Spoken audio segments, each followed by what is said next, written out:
Dobro utro. A very warm good morning, and I could see that it's quite chilly outside, so it's great to have you here to warm up a little bit. I would like to welcome you all to this international event, exploring business and investment opportunities in the district of Stara Zagora here in Bulgaria, and explaining why the time to explore these opportunities is actually now. I would like to welcome the representatives of the diplomatic community and international financial institutions, international businesses, the representatives of national, regional, and local governments, particularly all the 11 municipalities located within the district of Stara Zagora. A very warm welcome.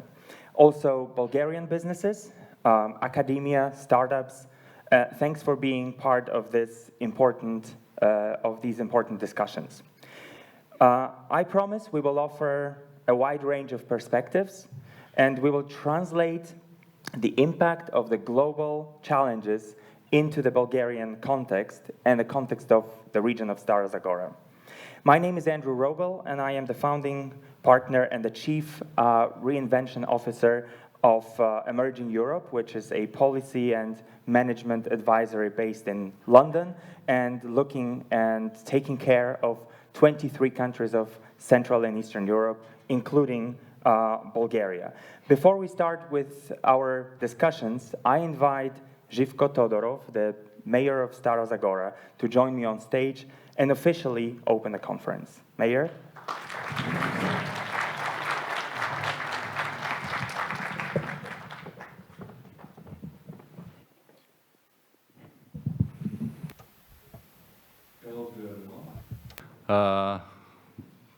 The organizers told me that the working language is English, so I will speak in English, of course.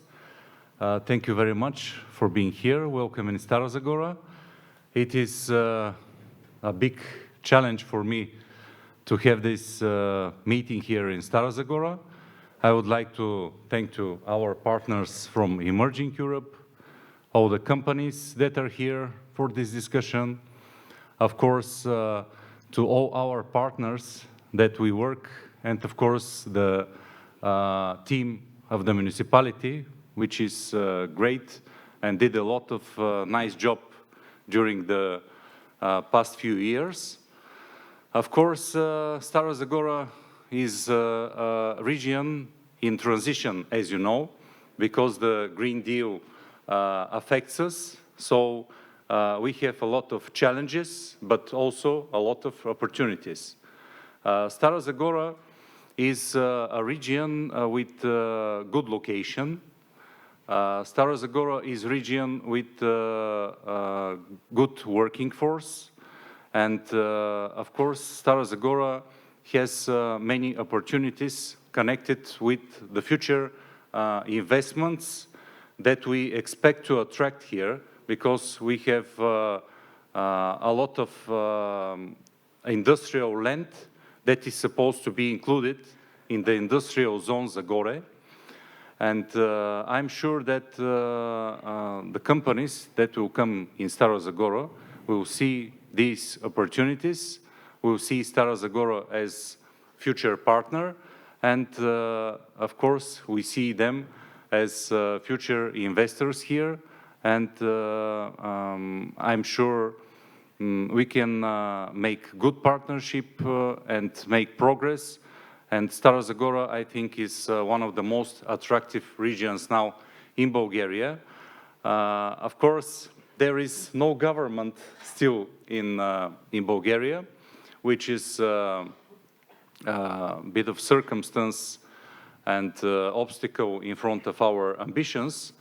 Because we know when there is no government, the investors don't feel the stability. But I can assure you that you have a stable and predictable partner in our municipality. So I invite you to come here to see the team that we work with, and of course to involve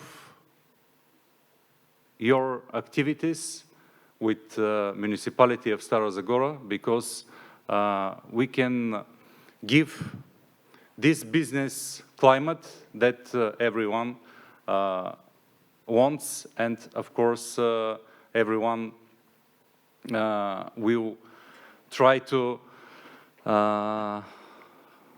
make as partner. So thank you very much. I wish success to this business forum here in Stara Zagora, and of course I would like to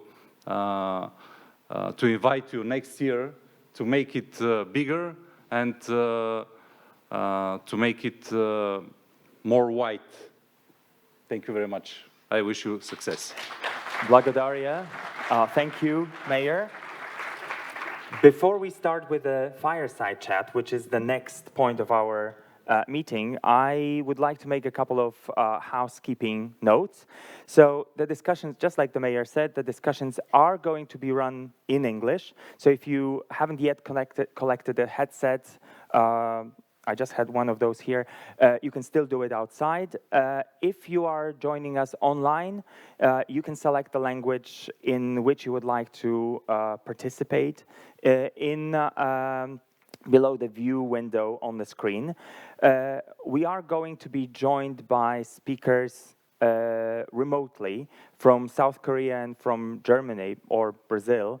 And we will be strict about the schedule. So this will mean that at the end of each session, we will have about 5 minutes for questions, and that will be probably it.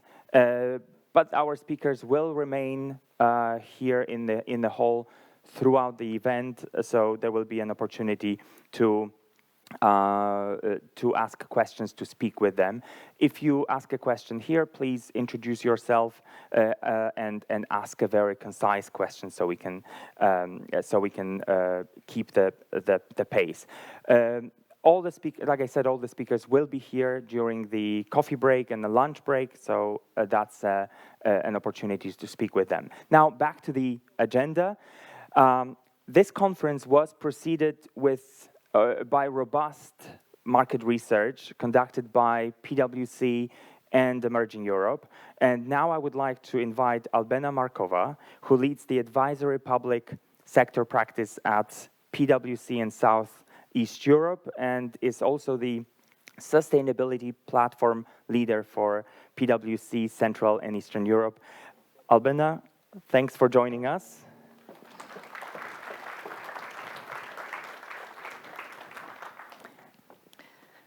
Thank you very much, Andrew, for the introduction, and good morning to everyone in the hall. So you have been looking at the developments in Southeast Europe for quite some time already, and of course, more importantly for us and for this context, in Bulgaria and in Stara Zagora. What have been your observations? I think what experience tells us is that in order to ensure a great economic development of a region, there need to be two conditions. On the one hand, to really ensure things are done in a sustainable and good way locally, in collaboration, of course, with what the state can offer, but then also, apart from creating the local environment, making sure that you target and attract investors, right, starting from there. Now, Bulgaria on its own has a lot to offer, let's be clear. For example, attractive corporate tax rate, also a number of initiatives that have been done at the national level, and so on. But at the same time, there are challenges which are clear, especially the regional disparities when it comes to differences in the way innovation, for example, is present, the quality of the infrastructure, the demographic shifts. All of this is important. So this is where we come in by making something dedicated and targeted in the district of Stara Zagora. We are currently working on a very exciting and very useful project with the Stara Zagora municipality, which is about creating a strategy that enhances entrepreneurship, innovation, and digitalization in the district of Stara Zagora, as well as a roadmap on how to execute and implement this strategy. To put it simply, it is about breathing in some new life in the district to make it more sustainable for the future. A few words, if you allow me, on how we were working on the project. I think we started with listening, because that's very important. Getting in touch with the people who know it best, what's happening here in the region, the various stakeholders, which are quite a broad group. So during seminars, workshops, meetings, we listened to what are the challenges, what is the current situation. I must say some of the challenges are not unique to Stara Zagora. These are typical for a number of regions and districts in the country. Having to do, for example, with insufficient labor workforce, decreasing population, and so on.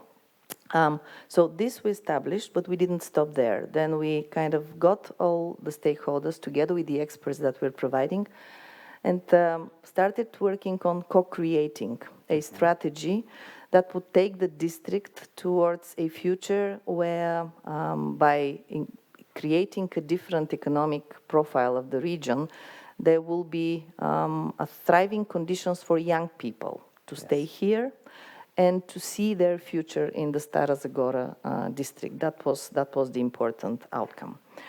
And of course, given that the focus of our project is not only to create the local, to enhance the local aspects of, as I said, entrepreneurship, innovation, digitalization, it is also about attracting investors, whether from Bulgaria, but even more importantly, internationally. We also asked them what would be important in the context of them considering a district as preferred place for investing. So our approach included talking to, I think, 150 multinational companies from different countries in the world, their CEOs, as well as experts who are working on selecting the sites for investments. And we took some of their feedback as to which are the important investment criteria. The curious thing is that a lot of these criteria that we identified correlated very directly with what we heard from the local stakeholders, which the conclusion was these are the areas, the issues towards which we need to work jointly, and we need to take measures and help the local stakeholders create and execute a strategy that would resolve those. Some of them include the quality of the infrastructure, the availability of skilled workforce, the overall business conditions, and so on. So this is what we are doing. I mean, listening is the most important thing, because without that, you can come up with a strategy that will not work for anybody. Based on your experience, how often do you see regions proactively engaging in strategic planning, to boost their economies and their knowledge? Yeah. I believe in real-life examples, because I think these are the bits that really trigger resolution in stakeholders and inspire them to action, which is why I will give a real-life example, not from Bulgaria, from another country, which, however, the district in question was in similar circumstances to these of Stara Zagora. I'm talking about the Łódź voivodeship in Poland, a district which was, again, faced with similar challenges, but they managed to overcome them and to really go a long way in their sustainable economic development as a region. By the way, because we identified them and this experience, in the project, we actually made sure that the Stara Zagora municipality is directly connected with Łódź, so that all the experience and the lessons learned are transferred in a productive way. So what about Łódź? What they managed to achieve, thanks to their special economic zone, after a number of years, was, I think, investment attraction of about 7 billion euro, based on 600 investment projects, some of them really flagship and world scale. Which resulted in 100,000 workplaces, whether created or sustained, which was quite a success story. And the key levers around that were several. First of all, there was the proactive investment attraction. So they worked in a dedicated way to identify investors who would be interested in the region and really work to attract them. Both strategic and big, but also startups, Also, the focus on technology and technological innovations. They had a dedicated zone that related to technologies where they had innovation centers and so on. And then finally, consistent work on developing the overall business environment in the district through creating vocational education schools, working to develop the local SMEs, as well as creating networks which allowed big Polish businesses and foreign investors to work directly with the local businesses. All of this resulted in this success story. Now, in Bulgaria, I must say that we have very few similar cases, if at all. Unfortunately, we would like to have more proactivity as such, but in that sense, the Stara Zagora district currently exemplifies really a targeted effort to align all the municipalities from the district in a joint vision for the future of Stara Zagora and how that could look, right, in terms of boosting the local development. So how do these activities translate into tangible investment opportunities? I will go there with the investors, but I just wanted to give to the audience a flavor, a little bit of what the strategy looks like and what we were working on. We identified a number of targeted initiatives that would allow the district to create really a vibrant entrepreneurial ecosystem, more innovation, more digitalization. Some of these, I mean, you see them in the picture, it may look a bit complicated, but each of them contributes to this overall objective. I should mention here the creation of a business and entrepreneurial incubator, for example, that will enhance the entrepreneurship. Then the technology transfer center, which is about better work in the innovation area and more R&D, as well as the digital hub, which is around uplifting the digital skills in the whole district.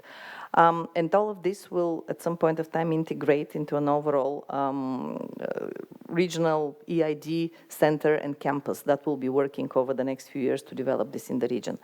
But it's very important to say that we leveraged very strongly from activities and initiatives that were already present in the district of Stara Zagora by various local stakeholders. We recognized really the impactful efforts that were already done, and the idea of this strategy is really streamline also the projects that were kicked off into one common vision that connects all the dots between the different initiatives. I must mention here a few of those examples. For example, the European Digital Innovation Hub Zagore, which is an initiative that stimulates digital transformation, especially with an emphasis on green technologies.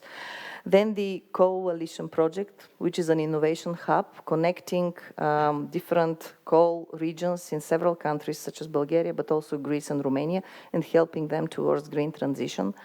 A very important point, the role of education, which is about the planned creation of a faculty for green and digital technologies in the Track University, which is where the future skills that are needed for this transformation will come, as well as the active work of the Chamber of Industry and Commerce in Stara Zagora with local businesses to support them as part of the Enterprise Europe network.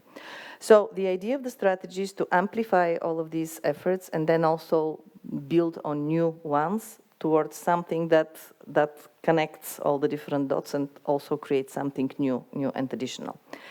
And then you asked me about the investments. Yes, yeah? opportunities. Yes. This is very important because one aspect that we thought about is to make sure we match the strong angles and kind of features that the district is already having, thanks to its historical business development and so on. And we wanted to really see which are these niches on the market or specific subsectors where there is growth and where there will be future investment, so that we target the attraction of investors from those subsectors. So our analysis was based on, of course, the expertise that we have, the experience as a network, but also we used a database that collected various investment signals for Central Eastern Europe since 2021, I think more than 100 of them. And as a result, we identified a few different subsectors and very interesting ones, such as, for example, the high-tech machinery and electronics, sustainable mobility systems, renewable energy solutions, energy storage. All of these are sectors which will only be growing in the following years, just because of the global green and digital transition, right? So inevitably there will be more and more investment in them. So if the district strategy is to focus on those as priority, this will secure the sustainable and stable economic development in the future. So this is just the starting point, of course. Now what needs to happen is additional work on targeting such investors, working to attract them, listening to what they would need. So that is one element. The other, of course, is creating the local vibrant entrepreneurial system in the overall district, and then finally to uplift the overall level of innovation and digitalization of everyone who is here, because that would support the final outcome. Now, if you allow me, a few critical success factors which we think are important here. First, the collaboration among all stakeholders. This is the one factor that we have seen as super important wherever districts were managing to really transform themselves and continue going forward. The second one is the leveraging the existing strengths, the skills and the heritage that there is in the region, the profile, because this is the positive way of turning what was here before into something that is sustainable in the future. Then, of course, strategically directing the resources that the region has, whether it's human, whether it's financial, anything, towards this targeted approach, and working actively with investors, reaching out to them. Now, if all of this comes together, I think we're confident that the Stara Zagora district may have the outcome of really a thriving hub for technological advancement and economic development. That sounds very exciting. Fingers crossed. Thank you so much for this fireside chat. We have quite a few things to discuss right now, and today we're talking. I can. Sure. You can go back to your seat. Thank you so much. Today we are focused on investment opportunities here in Stara Zagora, but we have to remember that both Stara Zagora and the Stara Zagora region and the whole of Bulgaria, they're not really disconnected from the rest of the world. On the contrary, all the processes that are taking place globally, all over the world, are also visible and echoed here. Just to emphasize how important it is to know what the trends are, let me just quote a couple of figures. So, the level of disruptions, and by disruptions I mean things like political events, geopolitical events, trade wars, recessions, technology. When we look at 2004 and 2016, the level of disruption between those 2 years increased by only 4%. Only 4%. When we look at the same number between 2017 and 2022, that level of disruption increased by 200%. We're now in 2024, so it's already, these figures are already old. And if we look at the number of cross-country or country-level recessions globally, since 1988, we've seen almost 470 country-level recessions globally. So these numbers are crazy. What we want to do is to look at, in this panel that we'll start in a moment, to look at all these trends, all these events that are happening globally, and try to translate them into how they can affect Stara Zagora and Bulgaria. So to be able to do that, I would like to invite my panelists, and I'll start with Dr. Ian Ilku-Har, who is the Executive Vice President of SK in Seoul, normally based in Seoul. Today, he is with us. I can see him already. He's with us from New York, joining from New York. Thank you so much, Ian, for being with us. And we have Dr. Martin Kasper, who is the Strategy and Corporate Development Expert and the VP of a mid-sized German company operating in the automotive sector, who happens to be in Sao Paulo at the moment. Martin, thank you so much for joining us from Sao Paulo. And we have 3 speakers joining us in person right here in Stara Zagora. Elias van Herwarden, who is the Global Business Services Optimization, Cross-Border Business and International Location Strategy expert, normally from the Netherlands. Elias, in person, can you join us, please? David Rumble, expert in customer experience, outsourcing and digitization from the UK. David. And the last but not least, Stephen Lloyd, who is a futurist and author and founder of Trends Owl, who has flown to us from Boston today. Gentlemen, thank you so much for being with us today. So I created a description at the beginning of a situation that is a little bit scary, I would say. And I would like all of you, and I'll start with Martin, to share with us your impressions, especially related to some of the sectors. And we mentioned that Martin represents the automotive sector, which is particularly interesting in Europe recently. So Martin, I'll ask you to start with your opening remarks.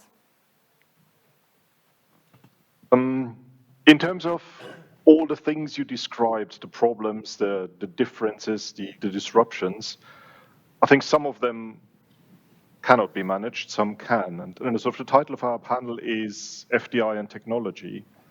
And I write quite a lot about FDI for the Financial Times, for United Nations. And there is always this story that technology is totally changing FDI, that the FDI context is changing rapidly, that you have to ride the wave of technology or you're left behind. And in particularly for countries, for low labor cost countries, that sort of their business model for attracting FDI is flying out of the window. And to an extent, I think that is true. Technology is changing our world, as you sort of quite impressively remarked at the beginning. But I would say only to an extent, and that changes are not quite as brutal as they're sort of always told in the stories. And I'd like to challenge that narrative a little bit. It's not technology alone that is doing it, and that if we only look at technology, we think oversimplifying the reality of modern industry quite a bit.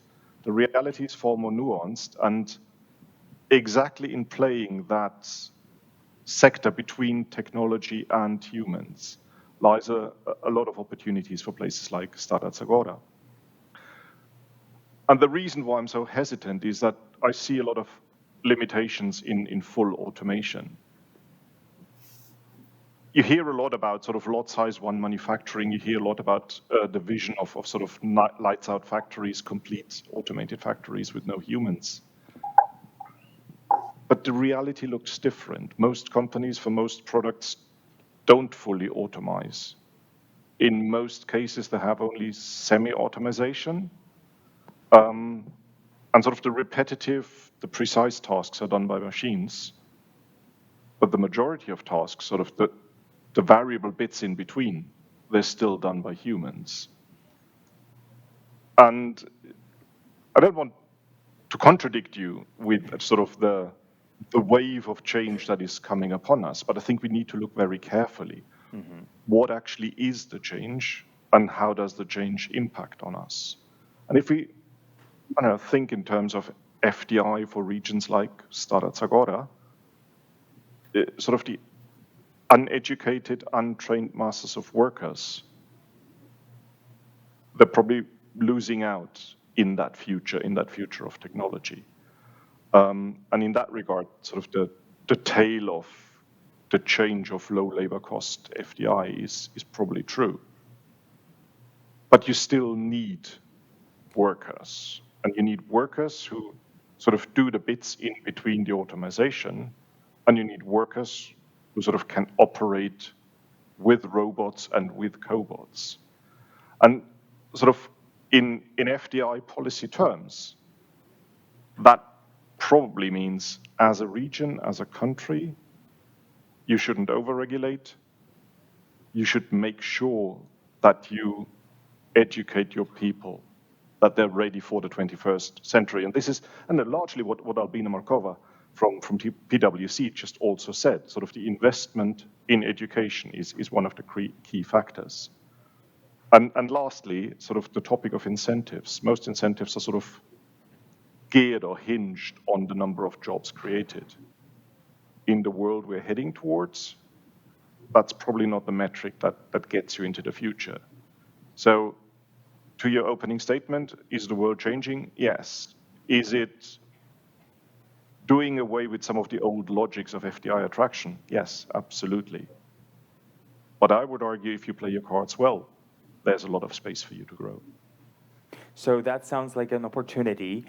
Ian, over to you now. What does that look from the South Korean perspective, and also from a large company that you co-run in South Korea? Okay, so thank you for inviting me. Can you hear me well? By the way, I'm calling Very well. from. Okay, good. So this is Ian. I'm executive vice president of the SK, and I have been in charge of investing in new energy field for the last 5 years, and executed probably a couple of $1 billion of investment, mostly in energy solution space. So I would like to give some of my learnings uh, that I learned from those 4 or 5 years of journeys. So, by the way, most of my business has been done in United States, mostly in technology field. So probably my view is might be a little bit biased. By the way, can you change the screen to see you guys? Actually, I'm just seeing myself here. No. You're good. Everything is totally fine. We see Okay. you perfectly well, and All right. Okay. So like there have been, a lot of things happens in energy, solution and technology field. And the previous, presenter just talked about what is the real technology is. I mean, I want to echo that message again, right? So, there have been so many technology advancement in energy field. And what we learned right now is, obviously technology is important, but execution is actually way, way more important in this area, okay? So let me give you one example. Like think about this, like the battery industry, which we invested a lot over the last, 7, 8 years. Obviously battery technology is important. What kind of chemicals we are using, what is going to be components of the electrolytes, etc., etc. But at the end of the day, it really comes down to who is going to build a factory which is working. So you probably heard about news that what happens in Sweden's Northvolt recently. Northvolt was founded by some of my colleagues in Tesla with great technologies and a lot of money. But after they built all the like factories, machines, all the real estate, etc. At the end of the day, they failed in producing a single battery cells from that plant and just go bankrupt, right? And many of the investors losing the billions of dollars of money from the Northvolt stock. And I think those things that keep happening right now all over the place. People knows about the technology. They know there's a technology. They developed it. But actually execution of the technology in scale in this field is very hard. That was a sort of thing that has been overlooked by many people because, talking about key technology is very exciting, looks very fancy, but talking about execution, which is like where to find the land, how to deliver, how to manage these labors, how to deal with this all sort of supply chains, shippings, like all sort of thing doesn't sound very exciting, but it is necessary, and it is not easy either. So I think that's some of the like the lessons I learned very painfully actually over the last 4 or 5 years. And I think in that regard, like cities like Stara Zagora has a chance to think about how to realize some key technology, right? Developing the key technology is hard, and it takes a lot of time and effort, right? But what I'm saying is actually execution of the technology to commercialization takes another effort. there's a lot of variables and there's a lot of chances for cities like Stara Zagora to make that happen and contribute, right? So that's really my key point. And the other thing that I want to say is, you know, and the previous presentation was talking about how to find a niche, opportunities. And I think the term of niche is somewhat misrepresented in many places. I'm just want to say that to figure out where is going to be the focus area is very, very important, right? Because, like this is really big field and, just figuring out just one solution, which is actually working, even though the market is not that big, it's probably going to be enough for cities like Stara Zagora, or maybe even the countries like Bulgaria. So, one thing that I kept finding is many people trying to boil the ocean, but it's not obviously easy, not not really feasible, and it really has very slim chance to succeed, right? So that's something I want to say. Number one, technology execution is much harder than everybody thought. Number two, if you find a small but very viable target and focusing on the execution, then there might be a chance. Thank you. Thank you very much, Ian. I can sense that you are also optimistic for regions like Stara Zagora. Now I'll ask our speakers here on stage, and I'll start with Elias and ask you for your sort of opening thoughts. Thank you very much, Andrew. Thank you, Dr. Kasper. Thank you, Ian. Let's not forget who we are. We are humanoids. We have lived and conquered the world. We live like the Aboriginals. In Australia, we've got the Eskimos. My point is that as humans, we are extremely adaptable to the environments. As humanoids, we created enterprises which, like us, are extremely adaptable as well. Now, to your point about disruption, there is an economist intelligence tracker of world uncertainty. And I won't go into the details, but the bottom line is that since 2003, world uncertainty, according to the Economist Intelligence Unit, has increased threefold. Well, that makes you shiver, right? In the same time, the number of foreign direct investment projects globally has increased by 50%. So my point is that notwithstanding disruption, notwithstanding uncertainty, businesses have continued to adapt, to flourish, and to grow. So in terms of FDI prospects, I could play the prophet of doom here, but the truth is that even in these last 5 years, particularly the last 3 years since the illegal invasion and the war on Ukraine, businesses have continued to invest in this part of the world. Now, going forward, there's a lot of uncertainty, but if you look backward, through uncertain times, businesses have continued to invest because we've got a huge, beautiful market. We created the EU, and that will always be a place to make money. We're agile as humans. The companies will be agile. So I don't subscribe to a notion of pessimism. I subscribe to a notion of positivism. Is it going to be easy? No. Is it going to be possible? Yes. So what does that mean for, indeed, regions like Stara Zagora? Well, first and foremost, we're not alone. And I'm not talking about extraterrestrial life. I'm talking about the fact that companies very often have multiple choices, multiple regions in countries, multiple countries on their playing board. So you are not alone. You will have competition all the time. You are, as a country, in a league that is on the lower end of the cost spectrum. That offers an opportunity, but it's not everything. Because to make money, companies do not need low cost, they need talent. And I think that the war for talent is strong. We locate companies in Malaysia, we locate them in Mexico, we locate them in Bulgaria. The grass is not greener next door. So that's the good news. The bad news is that indeed you are being compared to other regions, cities, and countries. What is very important is that human capital. There's something else that is very important, and it is risk minimization. Now, we saw from the research of PwC that indeed political stability is very important. There's nothing you can do about what's happening in your country, and let's face it, companies went into politically unpredictable regions before, as long as there's local trust that can be built. So I think an asset going forward for Stara Zagora is you have your local government, you have your partnerships, reduce the risk locally, make it easy for them to locate. You have your sites, you have your infrastructures.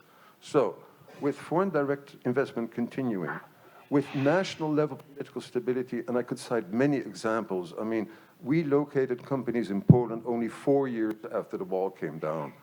Political stability wasn't predictable, but the companies saw the opportunities, talent, and cost. So forget about that. Focus on what you can do. So I think that there is a good product-service combination out here. The challenge is nobody knows where the heck you are. Now, I know you have been investing a lot of resources.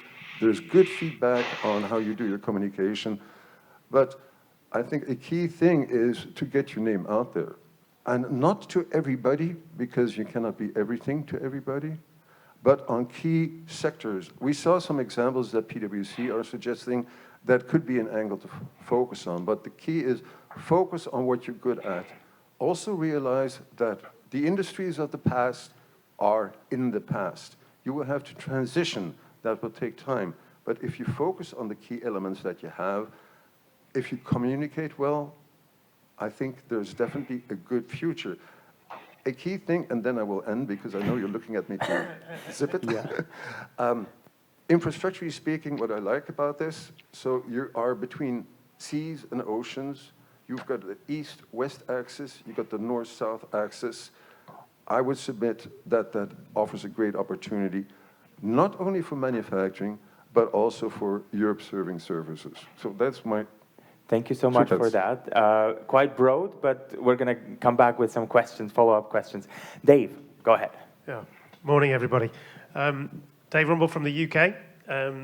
So I'll start by saying reinvention and repositioning yourself to be able to tap in to the service market is very important. So 25 years ago, I worked in the construction industry, and now I'm an expert in services and providing those services globally. So this disruption that we're seeing really is is an amazing opportunity. I've seen it for myself personally, and we've seen this huge uptick in the change of the economy in the UK and the move away from manufacturing and big sheds and high production into services. And what that does from a global perspective and global economy perspective is present opportunities everywhere. So being able to be connected, accessible, you've got connectivity and ease of access is exceptionally important to this industry, and being able to be mobile with services and providing services within a niche and a specialism we see as a real differentiator and a capability for Bulgaria to step into the more complex services and not necessarily the commodity low-cost services that you'll see move to areas with very high populations who've got capability to provide lots of people at low cost. So I'll come back to the central theme, which I think a couple of the guys have talked about, which is investing in talent and making sure that that talent is available. That's a key indicator. Educational systems and putting yourself in a place where you're grabbing the opportunity that services presents. Data engineering, solutioning, and getting into these things that are into the technology and how technology is getting used. Not necessarily coding and not necessarily developing your own software capability, but using the tools that are available and building the talent to access those tools on a global basis, I think is super important. Services is a big wave that's coming through, and it's an opportunity, not a disruptor. Thank you very much, David. And Stephen. Thank you, Andrew. My name is Stephen Lloyd. I'm the CEO of Trenzowl, and I come to you today from the most politically unstable place of all, the United States of America, where I'm based in Washington, D.C., and I come bearing news that the United States is currently obsessed, ladies and gentlemen, absolutely obsessed with innovation. It is like a fever that has overcome my country over these last few years. It's been building for quite some time, but it's reached a point now where it's absolutely taken over and captured the culture. there's also something haunting the psyche of the United States, and that is the rise of China, the great, formidable competitor. And this is, in turn, feeding even more of this obsession to innovate because of the specter of China. And if you notice, everything that we do in the United States to try to prevent China or Russia from progressing technologically or militarily doesn't seem to be working. It only seems to motivate them more. So the message that I want to bring to you on stage today from a very high level is that this pursuit of innovation has taken off globally now, like a giant engine, a giant conversation that's taking place. And Andrew mentioned how quickly the numbers have gone up, innovation in a sense, from something like 4% to 200. And what he's talking about is exponential technological change. And so my message to you as an introduction is, I think we all need to be thinking exponentially. And to David's point, and to Martin's point, everybody's talking about the need, Ian, for to think about education and to learn as much as we can, because the future, it used to be unknowable far down the line, but now 5 years from now, nobody knows what the world will look like. So the best that we can do is to be agile and thinking and having these types of conversations going forward to be ready for that future. Thank you very much, Stephen. I want to go back to Martin for a moment and ask you about, because one of the sectors that we are looking at here is automotive, and I would like to ask you what sort of trends you see out there that are related to the automotive sector, and what kind of steps places like Stara Zagora could take to respond to the needs of the sector going forward.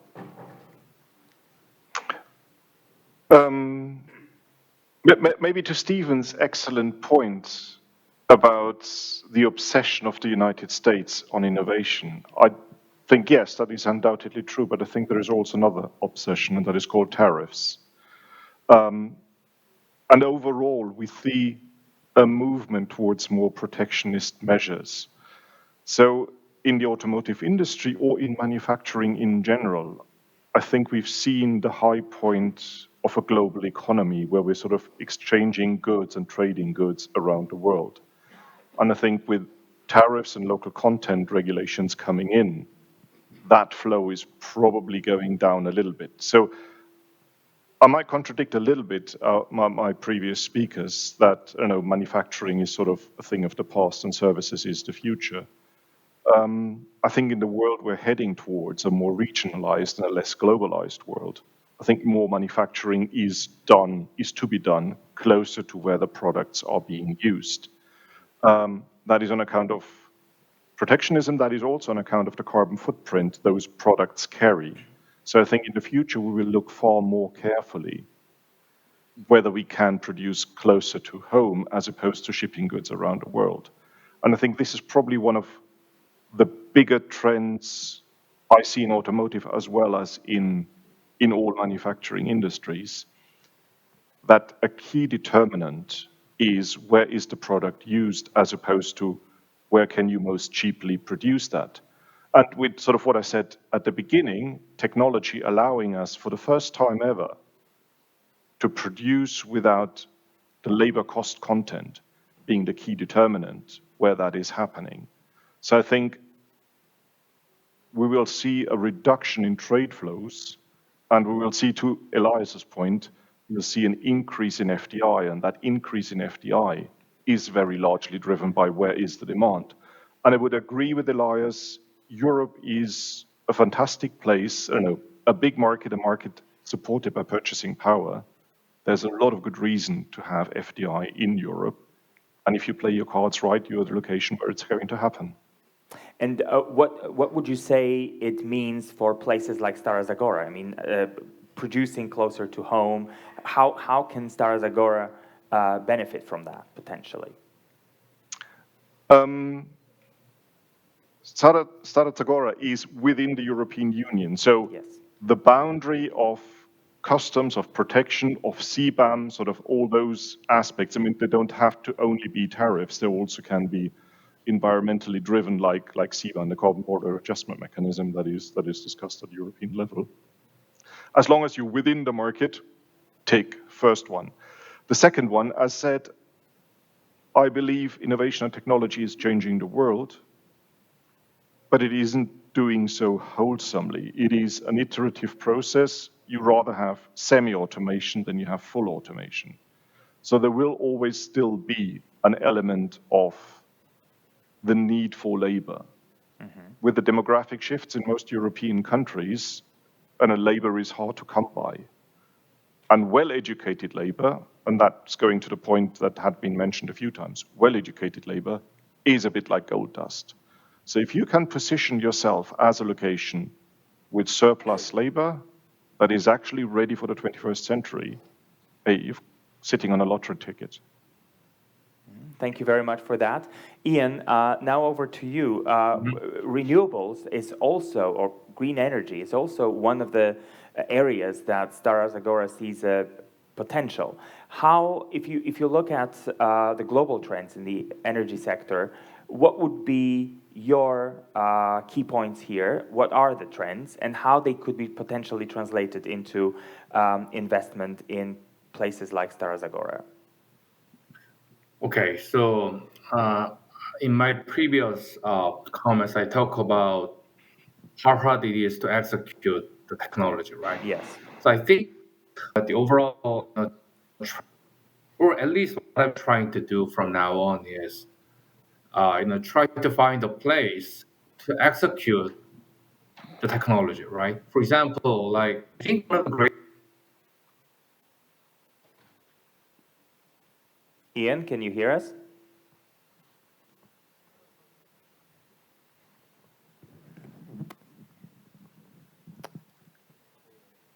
We're probably going to come back to Ian. We'll need to see if we can reconnect with him.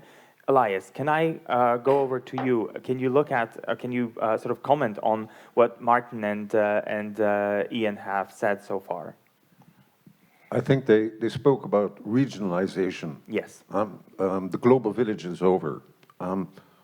Yes, but that's a grayish statement. I mean, we built the global village, the GATT treaties in the 1990s. It did well, and it started changing as of 2012 already. We saw more regionalization at all levels on the political side, on the regulative side.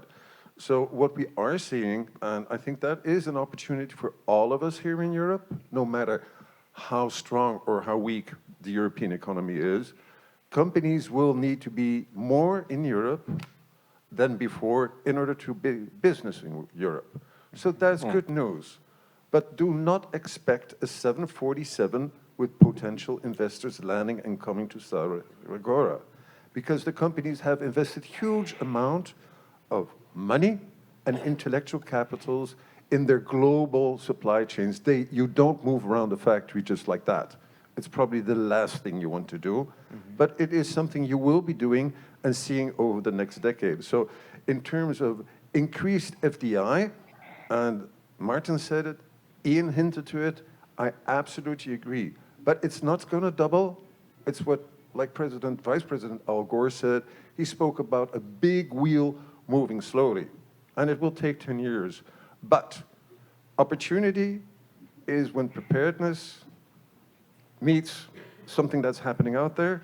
So I think the opportunity for Stara Zagora, and I know you're working on it, but work more, work harder, is as prepare, as the big wheel starts moving a bit faster, you will be amongst the first in line in Bulgaria to catch something that's going to fall into your lap.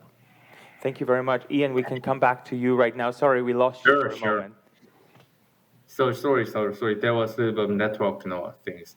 But anyway, I'm continuing. So let's think about the very hot application, which is data center, and everybody's talking about it. And SK as a company tried to find a really nice solution how to supply the energies, electricity to big data centers in a competitive way, right? So, there have been a lot of, theories, technologies, right? Like small scale, nuclear reactors, for example. There could be some, fuel cells with, like solar power, like generates the hydrogen, and hydrogen is used for, fuel cells, and fuel cells gonna electrify, supply the electricity to data center, etc. So there have been a lot of, PowerPoints showing that kind of, architectures. But again, make that happen at some place is very hard. There were a lot of regulations. There were a lot of pushbacks from the local utilities. There were a lot of pushbacks even from the civilians in some cases, right? So, like, if somebody can actually execute or make it happen, that kind of even a very unknown concept, I think that is going to be very valuable for foreign companies for direct investment, because we all know now, of course, technology does matter, but actual execution of that technology to make something really happen is even harder. Thank you.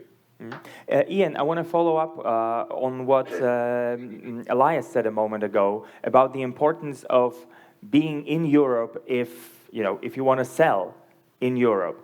What is your perspective on that? I mean, I've seen over the last couple of years and being in Seoul every year practically for the last few years, a growing interest in partnering with companies in Central and Eastern Europe to be able to access the broader EU market.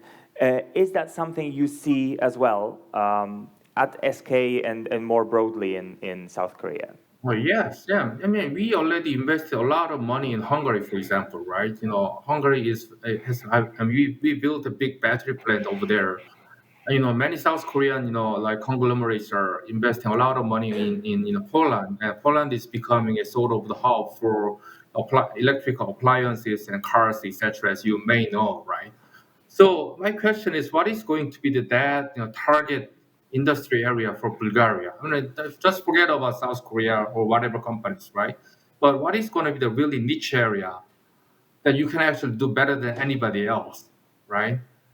My suggestion, my advice is it doesn't have to be really big industry. That's what I'm saying. It could be really small, but really attractive, and you can be actually better than anybody else in some space, right? For example, like the local level, think about the data center example that I show you, right?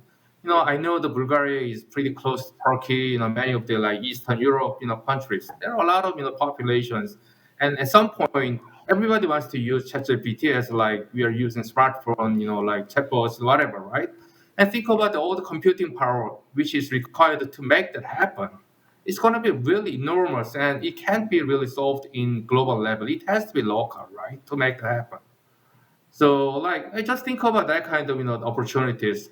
Hey, there are a lot of population. Everybody's going to use something that, and we have to do something just part of that. And when it's going to be our niche to make it really happen, right?